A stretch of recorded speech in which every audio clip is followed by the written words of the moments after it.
Hello students, हम ले रहे थे रिटर्न टू अ फैक्टर। तो रिटर्न टू अ फैक्टर में हमने 3 स्टेजेस करनी है। पहले हमने इंक्रीजिंग की, फिर कांस्टेंट की, और आज हम ले रहे हैं diminishing return to a factor. Diminish का मतलब क्या होता है? कम होना। ठीक है। इंक्रीज़ का मतलब क्या था? बढ़ना। और कांस्टेंट का मतलब क्या था? स्थिर। तो इसका मतलब क्या है? घटना।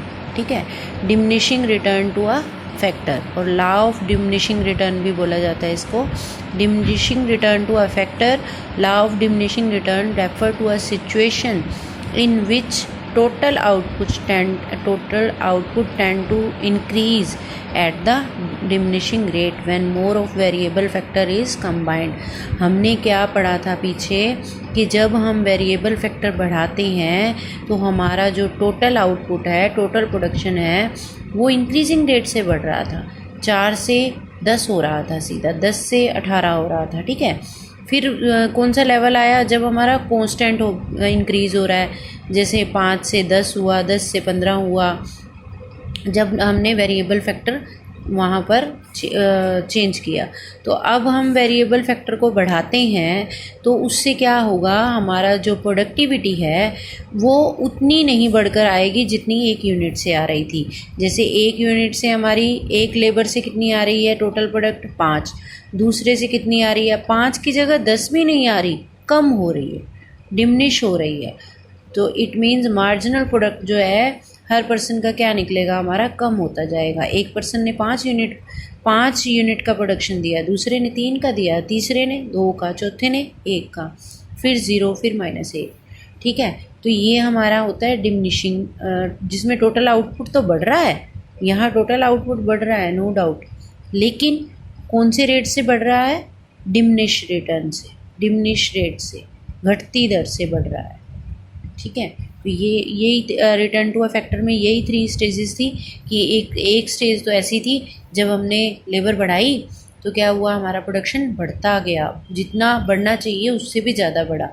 तो सेकंड थी हमारी कि जब हमारा कांस्टेंट बढ़ा, कि जितनी प्रोडक्टिविटी है एक लेबर की उतनी ऑलमोस्ट आ चुकी थी, तो वहाँ पर वो कांस्टेंट हो गया। और थर्ड स्टेज ऐसी आई जब हम लेबर को बढ़ाते गए, हमारा आउटपुट तो बढ़ा लेकिन जो उसका मार्जिनल प्रोडक्ट है वो कम होता गया। ठीक है। तो आपने देखा मार्जिनल प्रोडक्ट एक लेवल पर 0 भी आ गया। जहां हमने डायग्राम में देखा था कि मैक्सिमम प्रोडक्शन हमारा 12 था, तो नेक्स्ट मैक्सिमम प्रोडक्शन भी हमारा 12 था। पिछले चैप्टर में हमने किया था, अभी दिखा रही हूँ आपको। तो वहाँ हमारी मार्जिनल प्रोडक्ट क्या आई? 0। ठीक है। यहाँ जैसे 11 और 10 लिया है तो 10 और 10 ही है टोटल प्रोडक्ट। तो यहाँ हमारी मार्जिनल प्रोडक्टिविटी कितनी आई? 0। इसके बाद भी अगर हम लेबर लगाते हैं तो वो कितने चली जाती है? माइनस में। तो इट मीन्स हमें इससे क्या पता लगा कि हमारी जो MP है वो 0 भी हो सकती है और माइनस में भी जा सकती है। ठीक है। और TP हमारी बढ़ेगी लेकिन घटती दर से बढ़ेगी, डिमिनिश रिटर्न में। ठीक है। वो दिखा रही हूँ आपको मैं।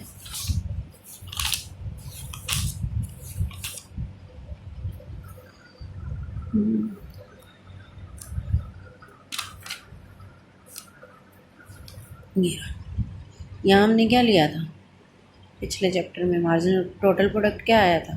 पहले बढ़ रहा है, इंक्रीजिंग में बढ़ रहा है, 2, 3, 4, फिर कम हो गया, है ना? 2, 3, 4, 2, 1, 0। ये क्या हुआ हमारा? यहाँ पर आकर हमारा जो टोटल प्रोडक्ट है सिमिलर हो गया, 0 हो गया, और उसके बाद कम होना शुरू हो गया। और कम किसकी वजह से हुआ था? हमारे फिक्स्ड फैक्टर की वजह से। फिक्स्ड फैक्टर की वजह से हमारी जो प्रोडक्टिविटी है वो क्या होती गई? कम होती गई। तो इसके कारण क्या है? हमारे फिक्सिटी ऑफ द फैक्टर, वही फिक्स्ड फैक्टर जो मैंने अभी बात की है कि उसकी वजह से जो उसका फिक्स्ड फैक्टर है उसकी जो प्रोडक्टिविटी है वो जैसे जैसे आप यूज़ करते जाएंगे उसकी प्रोडक्टिविटी कम होती जाएगी।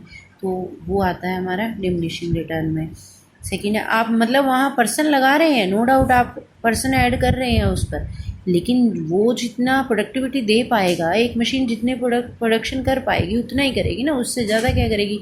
अगर आप पर्सन बढ़ाते जाएंगे तब भी उसकी प्रोडक्टिविटी क्या होगी? धीरे धीरे नई मशीन है, नई मशीन से जब जैसे जैसे वो पुरानी होगी उसकी प्रोडक्टिविटी क्या हो जाएगी? कम हो जाएगी। ठीक है। तो सेकंड है हमारा इम्परफेक्ट फैक्टर सब्स्टिट्यूशन। हम क्या कर रहे हैं,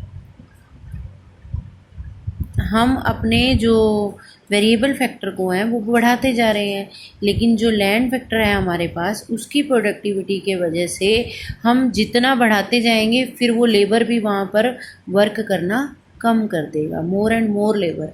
फॉर एग्जांपल लिया इन्होंने, can not be continuously used in place of additional capital, कि अगर हम वहाँ पर कैपिटल की बजाय मशीनरी की बजाय, मशीनरी वही है हमारे पास लेकिन हम ज़्यादा पर्सन लगाते जा रहे हैं, तो वहाँ जो ये इनका फैक्टर्स का जो हमने रेशो लिया है वो क्या लिया है, इम्परफेक्ट लिया है, कि हम अपनी कैपिटल तो इंक्रीज़ नहीं कर रहे हैं, उसकी रेशो को इंक्रीज़ नहीं कर रहे हैं, हम क्या ले रहे हैं, सिर्फ वेरिएबल फैक्टर को बढ़ाए जा रहे हैं, तो वहाँ इम्परफेक्ट फैक्टर सब्स्टिट्यूबिलिटी आता है वहाँ पर। नेक्स्ट है poor coordination between the factor. वही बात, पुअर कोऑर्डिनेशन कैसे होगा कि जब एक चीज़ हमारी फिक्स है उस पर आप पर्सन बढ़ाते जा रहे हैं, लेकिन हमें क्या चाहिए, हमें आइडियल फैक्टर रेशो चाहिए, ऐसा रेशो चाहिए कि हमारा उसका कैपिटल का यूज़ भी हो, फिक्स फैक्टर का यूज़ भी हो, और जो हम वेरिएबल फैक्टर जो लगा रहे हैं उसकी एफिशिएंसी भी इंक्रीज़ हो। ठीक है, तो यहाँ वो दोनों चीज़ें ना होकर तो पुअर कोऑर्डिनेशन रहेगा दोनों में, कि आप एक चीज़ तो फिक्स्ड है और दूसरे को आप कंटिन्यू बढ़ाए जा रहे हैं। तो यही सेम चीज़ हम हिंदी मीडियम में ले रहे हैं। घटते प्रतिफल के नियम की तालिका और चित्र। तो घटते प्रतिफल का नियम क्या है कि कारक के घटते प्रतिफल का नियम वह नियम है जिसमें उत्पादन के स्थिर कारक को एक निश्चित इकाई के साथ उत्पादन के परिवर्तनशील कारकों की अधिक इकाइयों का प्रयोग करने पर कुल उत्पादन घटती दर पर बढ़ता है। ऐसी दशा में परिवर्तनशील कारक का सीमांत उत्पादन घटता जाता है और सीमांत लागतें बढ़ती जाती है। यहाँ हमारा प्रोडक्शन क्या होता गया, कम होता गया, तो हमारी जो सीमांत उत्पादन भी कम होगा और जो लागत है, कोस्ट क्या होगी, हर बार बढ़ती जाएगी। जब आप जो लेबर लगा रहे हैं, एक्स्ट्रा लेबर लगा रहे हैं, उसको जो पहले वाले पर्सन को देते हैं उसको भी कुछ ना कुछ देंगे, तो इससे क्या होगा, आप जितने लेबर बढ़ाएंगे आपका खर्चा बढ़ता जाएगा लेकिन उतनी हमारी आउटपुट नहीं होगी। तो यही आपको डायग्राम में दिखाया गया है, हिंदी की बुक में भी। तो इसमें डायग्राम में क्या दिखाया है, जो मार्जिनल प्रोडक्टिविटी है ज़ीरो होकर माइनस में जा रही है, टोटल प्रोडक्शन बढ़ रहा है लेकिन कम रेट से बढ़ रहा है। ठीक है, अब कांस्टेंट से भी बढ़ाते तो क्या होता है, 6 से 12, 12 से 18, ये क्या हो रहा है, उससे भी कम बढ़ रहा है। ठीक है, तो यही डायग्राम दिए हुए हैं, इसके कारण दिए हुए उत्पादन का स्थिर कारक, कि इसमें डिमिनिश होने का मतलब क्या है कि इस कारक जो है वो जो स्थिर कारक है उसका प्रोडक्टिविटी कम होने के कारण हमारी जो उसकी टोटल आउटपुट है वो धीरे धीरे कम होती चली जाती है। और इष्टतम उत्पादन, इष्टतम होता है कि आप परिवर्तनशील कारकों को लगा रहे हैं स्थिर कारक पर, लेकिन एक सीमा तक ही आप क्या कर सकते हैं, उसकी प्रोडक्टिविटी को बढ़ा सकते हैं। तो ये वो स्टेज है जहां आपने मैक्सिमम प्रोडक्शन कर दिया, इससे ज़्यादा आप प्रोडक्शन नहीं कर पाएंगे। ठीक है, अपूर्ण स्थानापन्न, वही इम्परफेक्ट क्या है कि आप एक कारक के स्थान पर दूसरे कारक को पूरी तरह से प्रयोग नहीं किया जा सकता, कि हम कैपिटल ना इंक्रीज़ करके, फिक्स्ड फैक्टर ना बढ़ाकर सिर्फ हम वेरिएबल फैक्टर बढ़ाते रहें, तब हम अपने प्रोडक्शन को नहीं बढ़ा पाएंगे। तो ये इसमें दिए हुए हैं तीनों पॉइंट, ये आपने ध्यान से करने हैं। अगर इसमें कोई भी पॉइंट आपको नहीं समझ आता तो आप मेरे से क्वेरीज ले सकते हैं। आज के लिए लेक्चर में इतना ही, नेक्स्ट फिर हम नेक्स्ट के लेक्चर में लेंगे। Thank you, have a nice day.